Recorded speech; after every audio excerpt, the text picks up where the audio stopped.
Hello again and welcome to another Black Templar Friday! That's it, it has been a long week in the world of Mordian glory. A long, hard, tough, meaty week. And I am just so grateful that it is Black Templar Friday today. So video is being recorded on the 23rd of the 11th, 2017, which means it will actually probably, for a change, go out on go out tomorrow for Friday, which is great because normally I record this on the weekend and they don't go out for like a week and whatever. But it has been, man, it has been a week. Work has been kicking the shit out of me, but fight through it, fight the good fight for the Emperor. And so I haven't managed to play a game this week. Crazy. Well, I didn't play one on Tuesday, which is when I normally play one. I mean, not only have I had a tough week at work, but I hurt my foot, so I couldn't move around. I was like, I could go and play a game, but then I had to stand on my foot for like 4 hours. And I could just sit down and paint all this Steel Legion instead.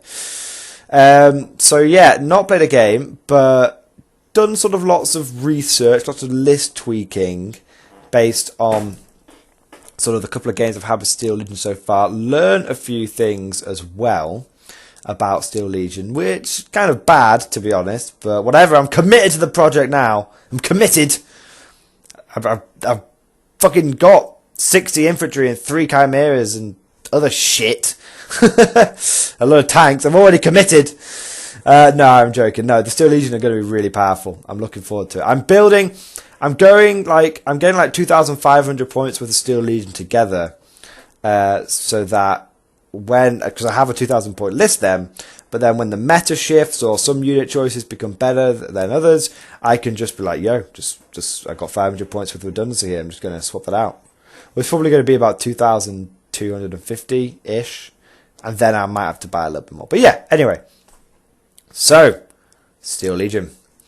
So, Warhammer in general. So, normally says at the beginning, for those of you who are new to Black Templar Fridays, it is a very different kind of video that I do on this channel. It's fairly regular. Sometimes it's every Friday. Sometimes it is every other Friday. Sometimes I don't do it. I do it once a month. It's just it happens every so often, and it's a chance for us just to relax, to celebrate the fact that for most of us it's the end of a working week or the end of school or university, whatever we're doing, and it's a chance for us just to shoot the shit, not talk so much in depth about tactics. The videos aren't very structured, as you've probably noticed. It's more of a stream of consciousness, just a bit of a brain dump. And yeah, it's a catch-all general video. It's an opportunity for me just to tell you guys what I've been up to during the week.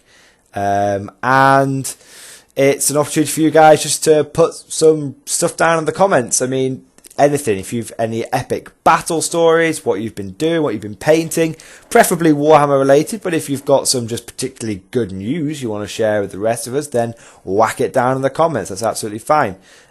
Because whilst we talk a lot of tactics on this channel, we do a lot of list reviews and we try and trim the fat, we try and be efficient, we try and do our best for the Emperor, what's the point if we're not having fun?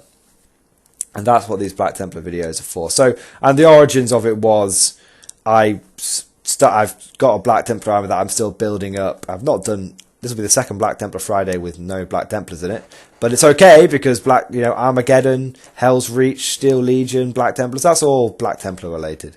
But yeah, and it was just a chance because I basically it's more relaxed. My Black Templar army is very casual. It's not really competitive.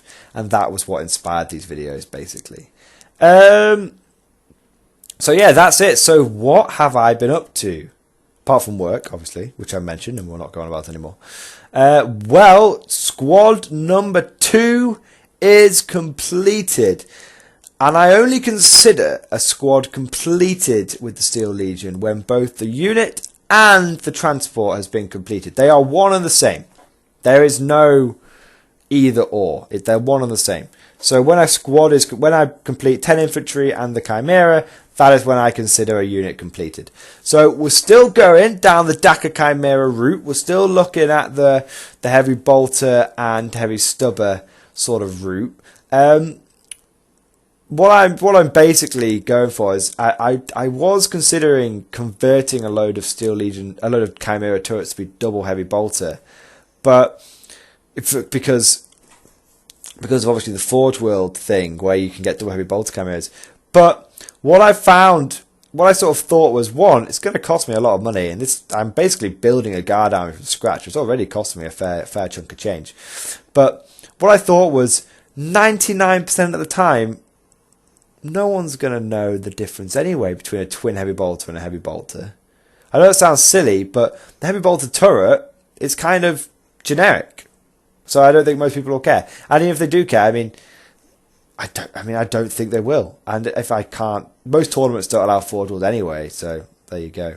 But also, as much as I want to run the twin heavy bolters, and as much as I think they would really, really be awesome, I like, as some people have put in the comments, you shouldn't really be turning to Forge World to make your list competitive. You should be able to build a competitive list with nothing more than your codex and your mind. So that's kind of what I'm trying to do. I'm just going to build a pure codex compliant competitive mechanized list. So so second Chimera is completed. Third one is on the way. Third unit is on the way. Probably about halfway through my third infantry squad, and then obviously once the base coat is done on these Chimeras, they're like 90% done. I can paint a Chimera in an evening if I focus. If I come home and have my dinner and spend some time with the girlfriend, and she'll be playing her video games next to me, and I'll be doing my Warhammer. And so we're sort of spending time with each other. If I really focus, I can get a Chimera done in like 3 or 4 hours. So that's pretty rapid. That's pretty good for the quality that they're coming out at, which I think that they're looking pretty good, if I say so myself. But it takes me about a full day to do an infantry squad. So there you go. So I would say overall, though, I can crank out one of these armoured fist squads, as I'm calling them, sort of a throwback to the old 3rd, 4th edition days. These armoured fist squads, I can crank out one of them in about a day. From start to finish, I can crank out one of them in a day, which is pretty good. But it takes me about a week to doing it in the evenings after work. It takes me about a week to do it, because I'm watching. I'm watching like battle reports. I've been watching I don't know why. I shouldn't really be doing this as a Black Templar player, but I've been watching lots of Dark Angel battle reports. I watched the Dark Angels vs World Eaters by Grim Resolve, which is a fucking cracking battle report, and I watched the Death Guard versus Dark Angels battle report by Winter's SEO, which was also fantastic. I tell you what, one thing I've learned from just watching, because obviously Dark Angels are coming soon, they're going to hit the table hard and they're going to smash us up. Deathwing Knights, the Super Terminators, the Super Terminators, man, be on the lookout for those. Any Dark Angels player worth his salt is going to be running those things. I've seen in 2 separate battle reports, and I've got a third one I'm planning to watch, Death Guard versus Dark Angels by the Glacial Geek, which is another good YouTube channel you guys should check out. I've seen 2 separate battle reports where a single unit of 5 Deathwing Knights pretty much cake stomped anything they came across, and even though in both cases the Dark Angels lost, it was a Codex versus Index battle, with the Index being on the Dark Angels side. Even though it was a loss for Dark Angels both sides, I noted down that the Deathwing Knights were super powerful. In one battle, they just single-handedly, 5 models, took apart a flank on their own. And they didn't even have any character support. Second battle, they went straight down the heart, straight down the gullet into the Meltron of War, into the multiple fire lanes, and they still didn't all get wiped out. There was one of them left, and they took out like 2 squads of Chaos Khorne Berserkers in combat. They took out Chaos Lord and some other stuff. They were going for it. So yeah, they did have chaplain support though. They had a special character support. So it goes to show you that on their own they're powerful enough. They'll smash through most things. It'll just take them a bit longer. With character support, they will rip things apart. So for the upcoming Dark Angels guys, be afraid. Be very aware of the Deathwing Knights. If they drop down, make them a #1 priority, because if you leave them alone, they're going to really ruin your day. So, even though I haven't played any games, I have observed and I've done my research, and I have still brought you some great tactical knowledge. So, there you go. Always get your money's worth on this channel. Yeah, so going back to sort of Steel Legion things though, the list has evolved slightly. So I've played 2 practice games with my original iteration of the list, and the core is there, but the support elements, I'm struggling to find ones that I like. So the list that I'm currently rolling, or what I should say is, what I have learnt straight up about Steel Legion is Dakka Chimeras are awesome.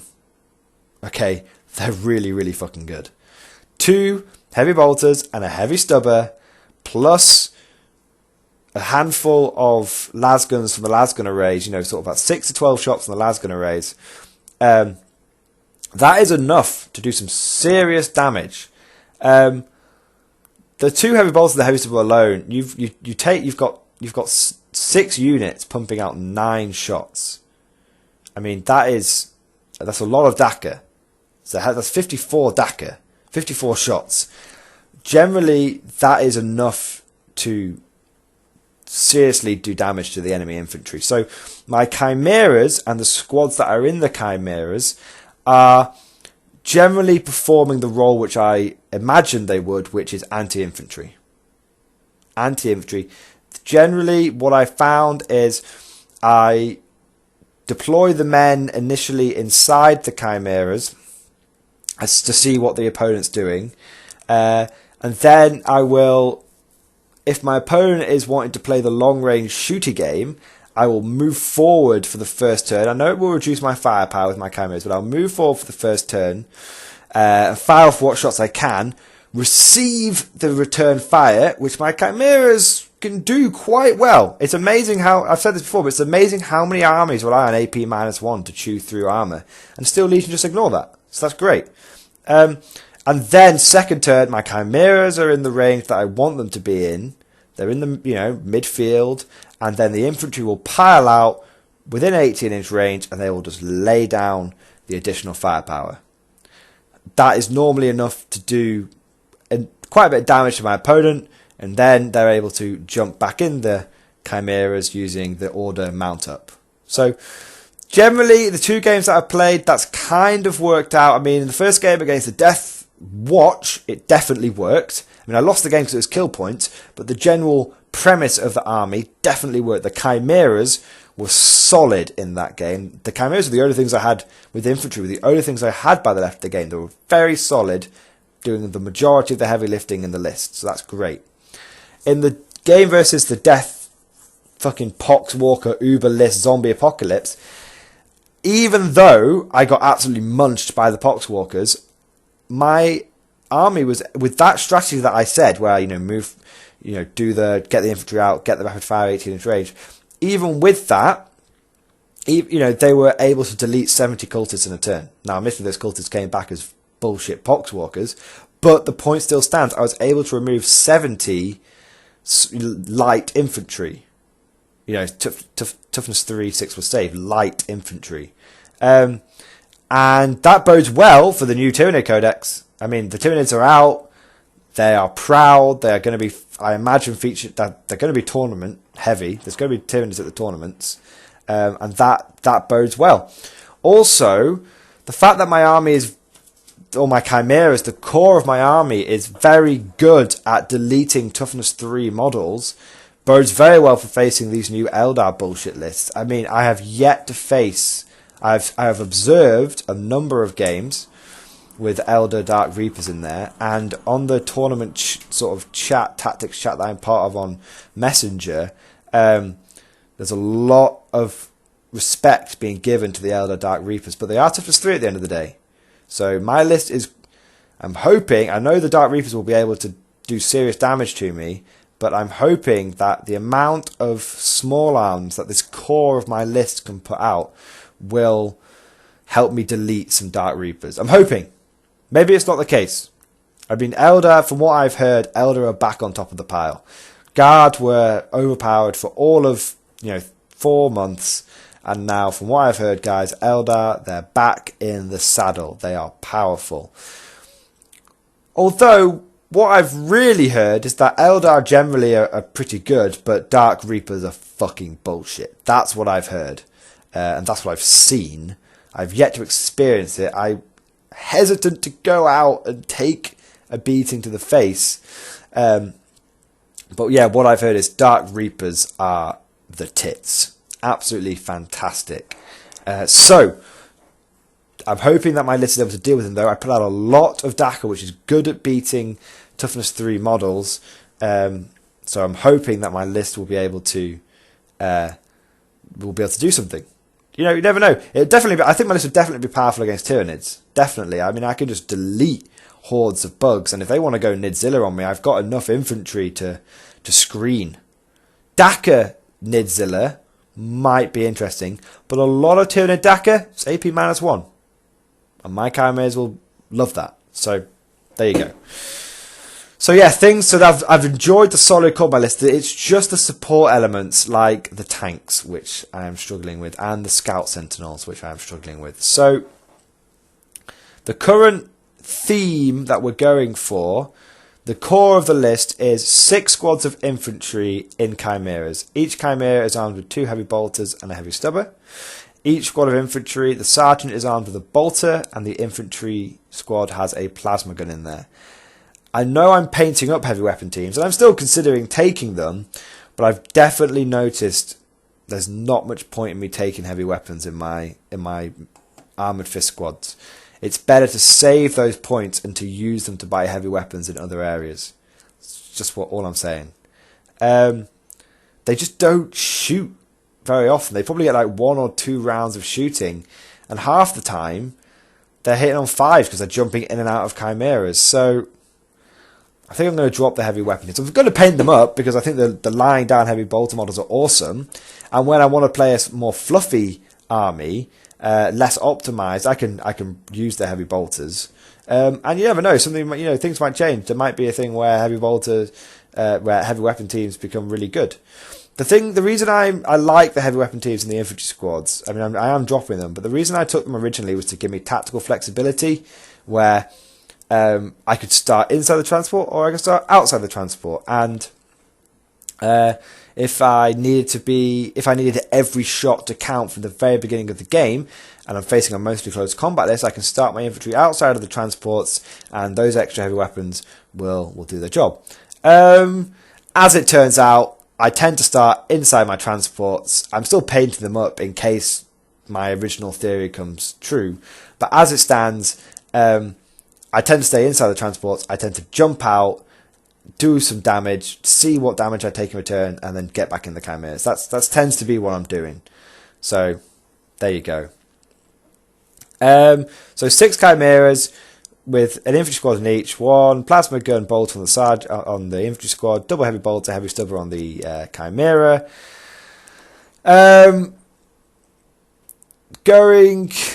So that's like the core, and then leading that I have 2 company commanders and 2 junior officers, 2 platoon commanders. That just means I've got orders for each squad, and it allows me to break that core into 2 separate fire bases. So I'll have 3 Chimeras with a junior officer and a company commander in one fire base, and the same again in another fire base, and that gives me... I tend to have 1 on the left flank, 1 on the right flank, and then I have my heavy armour in the centre. Speaking of heavy armour, that's the second part of my list. I am running a tank commander and 3 basic Lehman Russes. I'm trying to give the basic Lehman Russ a really good go. I know a lot of people disagree with me on this fact, but I still think it's best to pay for tank commanders. I still think it is, because with all the AP, with all the -1 to hit that we are seeing on armies out there, Raven Guard, Alpha Legion, Alteok, for the different factions, Styges for Adeptus Mechanicus, with all these -1 to hit sort of regiment traits, doctrines, legion traits, whatever you want to call them, with all these abilities for armies to get -1 to hit, I feel like hitting on a 3+ is almost needed for our heavy support units, and there's a big difference between hitting on a 5+ and hitting on a 4+. Huge difference, psychologically for me and gameplay wise. So what I'm going for in terms of weapons on these tanks is I'm taking 2 Executioner plasma cannons with tanks, and they've got double plasma cannon sponson as well, and then heavy bolters on the front. And then another basic Lehman Russ has got a battle cannon and a heavy bolter, and at the moment I'm taking I believe it's multi-melters on that one. Okay, and then I'm taking a tank commander who has a battle cannon, multi-melters, and a las cannon. The reason I'm doing that is because, and I have to double check out if this is okay to do, but the reason that what I'm going for is I want to be able to overcharge 2 tanks a turn, so I can use the tank commanders to overcharge one of them, and then I can use inspired tactics, because it affects an officer, and Lemu's tank commanders have the officer keyword now, I believe. I'll double check, which means I could overcharge both those tanks a turn, and considering I've got 12 command points because I'm running a brigade, that's fine. And also considering I'm considering using the ultra command point farm, where I take Kurov's Aquila and like Grand Strategist, and just recoup so many command points, both mine and my opponents. And that's where my anti-tank's coming in. As you can see, I've got what I'm planning on being is 2 Lehman Russ battle tanks with all the overcharged plasma. We're looking at, they're going to stay still, so that's 2d6 plasma cannon shots from the main turret, plus 2d3 plasma cannon shots from the sponsons. So each turn from those 2 tanks alone, what we're looking at is 4d6 plasma cannon shots and 4d3 plasma cannon shots, which on average from the turrets should come to 14 plasma cannon shots, and from the sponsons should come about 6. So in total we're looking at about 20 plasma cannon shots, which is pretty good. And I'm going to be re-rolling ones to hit. So we should be looking at about sort of hopefully 12 or 13 hits from those tanks, and then we'll say 12, and then wounding most vehicles. Most are toughness 7, which means we're looking at what, 8 wounds, AP -3. Most vehicles have only got a 3+ save, so they'll stop 1, maybe 2. Looking at 6, at least 6 wounds going through. Which each one's 2 damage. We're looking from those tanks alone 12 damage. That's enough generally to just knock out an enemy vehicle. You can get similar from the other 2 tanks. I'm hoping for similar results. You know, we've got the battle cannons and the multi-melters. The multi-melters I might swap for plasma cannons. It's only for not overcharging basically, but I might swap them out for plasma cannons. But you know, I'm expecting similar results from the other 2 tanks as well. So I'm hoping that I've got the ability there for my heavy support options, assuming that I'll probably go second, and assuming that my opponent will probably blow away one of my tanks early on. So assuming from 3 tanks firepower, I'm kind of hoping I have enough to at least kill one enemy vehicle and cripple another one. And ideally, we've got the firepower there to kill 2 enemy vehicles a turn. which is pretty good because most we're talking heavy support vehicles here. I'm not fucked about Razorbacks running around and stuff. If I have to kill them, I will do. But we're more looking at things like Predators, Honor Guard Dune crawlers, things like that. You know, I've probably got the combined firepower there to kill a Land Raider. And most armies only bring one Land Raider. If you're unfortunate, you're facing 2 Land Raiders. And even then, I feel like I had the firepower to bring down a Land Raider. It's definitely enough to kill something like a Repulsor. It's definitely enough to kill something like a Land Raider a turn. It's definitely enough to kill a couple of things like Predators a turn. Definitely. In terms of fighting big Tyranid bugs, it's definitely enough to bring down, 2 Tyranid bugs a turn and, potentially cripple another one. So that's just from my big tanks alone.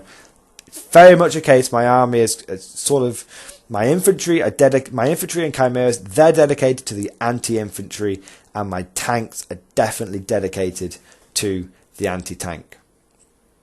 Now, the last part of this, I'll have a Tech Priest engines here as well. Tech Priest engines here is there because I'm still probably going to overheat a little bit and my tanks are still going to take some damage. His general job is to sit in the middle of the heavy armor and just repair them. That's generally all he's going to need to do. I've done that in 2 games now, and in both games it worked out pretty well. I've done that in more than 2 games. I do that in a lot of my games. I generally don't leave home without a Tech Priest now. They're pretty invaluable. The last part of the list, which I'm just not sure about, is the fast attack section. Oh, and I've also got 2 astropaths, I should say. In my elite section, I've got 2 junior officers, 2 astropaths, and a Tech Priest. Tech Priest repairs the vehicles. I put an astropath with each fire base, and that allows me to remove. I'm going to be in 18-inch range with a lot of the time because I want to take advantage of my regiment trait. And that means a lot of the time I can just remove cover from my opponents, because the one thing I've noticed, this is a lesson learned from my first game, is that when my opponent is dug in like a tick, when he's got infantry in cover, my army struggles to dig enemy units out of cover. So I'm just going to remove that cover. It's simple enough. The last part of the army, which I'm kind of struggling to find a home for, is the fast attack section. So currently I'm running 3 Scout Sentinels. And currently I've been running them with multi-lasers just to keep them cheap. However, they don't really do much, and I'm not a big fan of taking tax units for the sake of taking tax units. I feel like a good list will always, every unit in a good list will always be able to achieve something. There's never a tax unit, there's never a wasted unit. So what I've been considering, and it's quite fluffy, what I've been considering is, I've got some points left over, is upgrading them. This is what I was talking about dropping the heavy weapons on the infantry squads. Using the points I've saved on the infantry squads, upgrading my Scout Sentinels to Armoured Sentinels, and giving them las cannons. Because las cannons, or keeping them as Scout Sentinels and giving them las cannons, or plasma cannons. What I'm trying to say is, I know that Scout Sentinels with heavy flamers are a good choice, and I'm going to build my Sentinels in a way where like the 3 I've already got built, I'm going to build them in a way where I can just swap the weapons out, so I can find which works best. I know Scout Sentinels with heavy flamers are a good choice for stopping deep strikers, but it's not every game I'm going to be facing deep strikers. And it's not every game where I'm going to be facing deep strikers that want to get into close combat with me. I don't face a lot of deep striking. And what I've also noticed is that Scout Sentinels, they do the whole push forward, deny the deep striking. And it's like, okay, they've done that, but then on my opponent's turn 1, he just kills them. They just die. And they really do just die very easily. What I really like about Sentinels is the fact that they don't degrade. So your opponent does have to do all 6 wounds to them. That's what I like.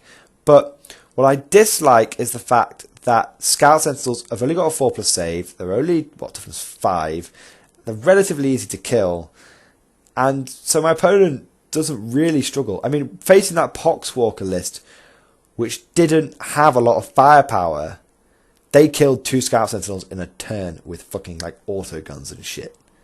So I'm thinking, instead of that, make those Sentinels worth a damn and give them las cannons and make them armored Sentinels. That way they're toughness 6, they've got a 3+ save, and those las cannons will be contributing. At least they'll be doing something. And it gives me more anti-tank, because I've got I'm a bit paranoid about the anti-tank in my army at the moment. I'm very much thinking I need more anti-tank, more anti-tank, more anti-tank. So I'm going to try and fit in as much as possible. I don't really want to take missile launchers on them. I think missile launchers do look cool. I think the Scout, the Sentinel missile launcher does look cool, but I don't really want to take missile launchers on them. I'm not a big fan of missile launchers. But yeah, that's kind of it. That's where the list is at the moment. So yeah, it's been a very Steel Legion thing, but you guys can see, because obviously I'm trying to build this mechanized. Pardon me. I need a little drink after that. Bit of a dry throat. You guys can see how, the processes I'm going through when building the Steel Legion list. You can see, what's going through my mind, and step by step, week by week, what I'm finding is working, what I'm finding isn't working. I definitely felt like the last couple of games my list needed more anti-tank. I feel like I brought a lot of anti-big stuff now, but the list itself is inherently very anti-infantry with all the squads in Chimeras and the Chimeras themselves. The last thing I want to say is that I kind of want to have veterans in Chimeras. I'm leaning towards, and I don't know how I'm going to pull it off in my brigade. I'm not sure how I'm going to pull it off, but I'm leaning towards veterans in Chimeras with triple plasma gun. I feel like taking 2 squads of those would be really, really good, and I kind of have the models to do it. Just not sure how I'm going to implement it. At the moment, this is the final thing I'm going to say, at the moment, what we're doing is sort of getting the army together. So we're going to get the 6 Chimeras, because I'm very rarely going to need more than 6 Chimeras. So I'm going to have 6 Chimeras. I'll probably run between 3 and 6 most games. But getting the Lehman Russes together, so I am having to buy more Lehman Russes, so I've got all the turret options that I want. But then once I've done that, I'll have 2 to 3 of every Lehman Russ turret available to me. So I'll have 3 battle cannons, 3 demolisher cannons, 2 plasma ones, 2 punisher ones, an eradicator. Probably not going to buy another eradicator though. See how it performs. And then I'll have 2 vanquisher cannons as well. So there you go. Yeah. So that's it really. And we're going to get all that together. We're going to get the Chimeras together. We've got all the infantry. They can be as veterans or they can be normal infantry. It doesn't matter. Have the tanks together. Get the Sentinels built up. So I'll have 3 Scout Sentinels plus 3 Armored Sentinels, so I can swap out or use whichever ones I want. And once we've done all that, we'll have a nice list. It'll be about 2,500 points. We'll be able to use different bits depending on what we find works and what doesn't work. And yeah, there you go. I hope you guys have found this interesting, or at the very least you've enjoyed listening to me ramble on whilst doing some painting or some homework or whatever, or relaxing. But yeah, tell me what you guys think. What do you think of that list? So in summary, the list is 6 Dakka Chimeras with 6 infantry squads with a plasma gun and a bolter, 2 mega plasma Lehman Russes, and 2 battle cannon melter cannon Lehman Russes, multi-melter, and then some like commanders and other bits and bobs. Tell me what you think.